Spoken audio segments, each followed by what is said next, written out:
Welcome back to the Realm of Runes Patreon channel.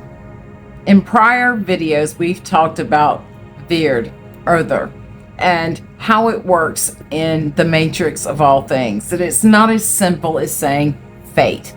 That's a very modern way of viewing it, very simplistic view. It contains so many different complexities within it. There's attachments to others, whether that's friends, family, people that we share sacred spaces with, events that take place with a stranger around the world that change our mindsets and behaviors. All of those things are intrinsic in that Wyrd or Urdr, as well as those things that are predetermined, like our time of arrival and our time of passing. But let's go a little bit further, and there is a video that is pinned to the Patreon that people can look at. It's also on my TikTok profile, pinned on Wyrd, that gives you 10 minutes of deep explanation.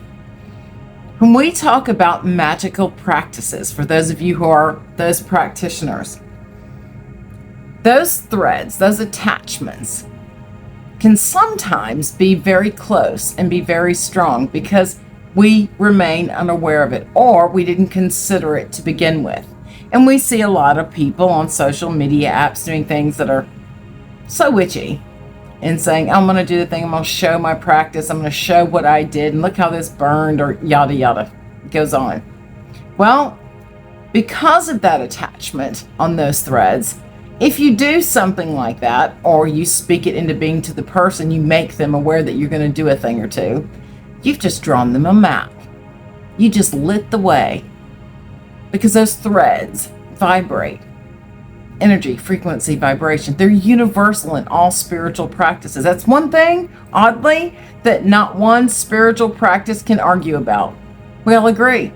There's different methodologies. There's different ways of speaking in terms, but we all understand the purpose and existence of it, despite the different ways that we use it.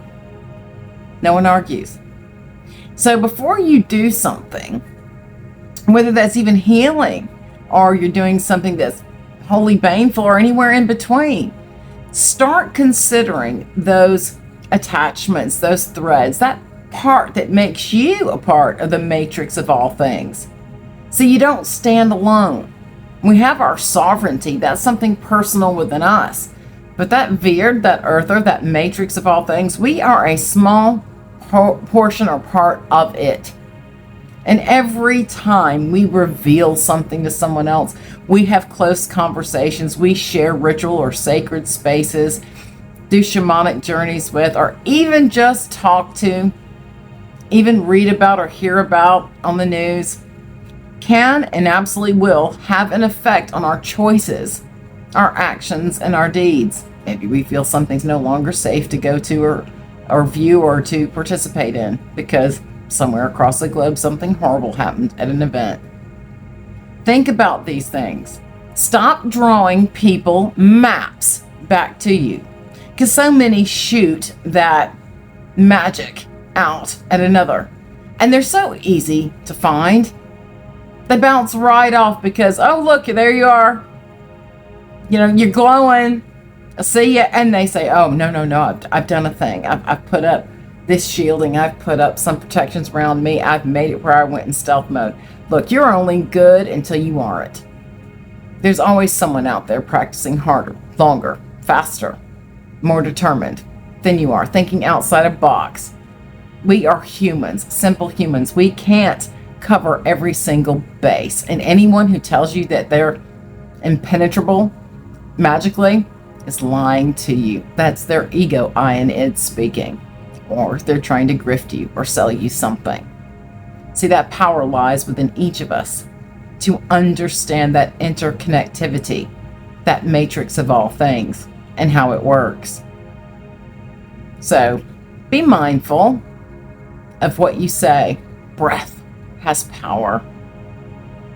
So do things like your finger, a simple pointing at someone. So many different ways. And if you're showing your practice in its entirety, a spell working or magical working that you're doing, all on social media, and tagging or stating the person in there, well, you get what you get. And you can say, it won't come back. I don't believe in karma. I don't believe in a threefold rule. That's not a Norse path thing. But energy will be returned. We have a gift for a gift, an equal and opposite exchange on the Norse path through all our lore. Whether you choose to be a magical practitioner, believe in that stuff, or don't. Those lessons sit there. Be wiser. Don't be so silly. Someone will find you, and you might not like the results. Stay blessed. Blessings from Realm of Runes and Nasty Recon.